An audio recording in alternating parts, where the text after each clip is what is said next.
voilà waaw kay mu ngi noonu nag mu ngi noonu dañuy ñëw si tënk rek la nga xamante ne xewoon na fële sa diggante Touba ak Mbacké ñu bëri di wax naan dëkk bu mel ni Touba rus na waruñu fa def la nga xamante ne mooy dégâts yooyu ma di leen wax ne rek Touba dafa nekk titre foncier maam Khadim Rassoul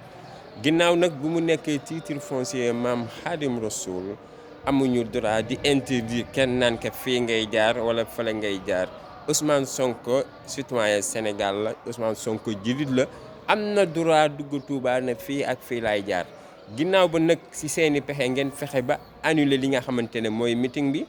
ñu dem ba 14 heures après julli juma ngeen naa dañ koy autoriser loolu ay caaxaan la parce que xam na ni diggante boobu dara xaju fi looloo sabab ñu jàppaat le 24. Ousmane Sonko nag bi mu jógee jannatu kër yi Aliou Kébé dafa amoon yéene dem ziyaar yi ki nga xamante ne mooy xalif général des Baye Fall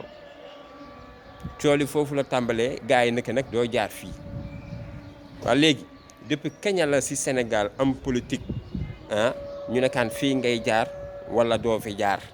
loolu moo indi cooli Ousmane Sonko bi muy dem Mbacké c'était pour mu dem ziyaar ji xalif général des Baye Fall parce que xam nañ ne meeting bi annulé nañ ko baas nekkatu fa kon lu mu faa def pour ñi xamul la bëri ñi nafixe yi di wax pour ngeen xam ne affaire bi noonu la demee voilà di oo ñëpp nag di oo ñëpp incha allah la 24 bu soobee suñu borom waaw mu ngi noonu Ousmane mu sell mi incha allah ñu nag moom rek ba palais 2024 focus ak ca gatsa waaw kay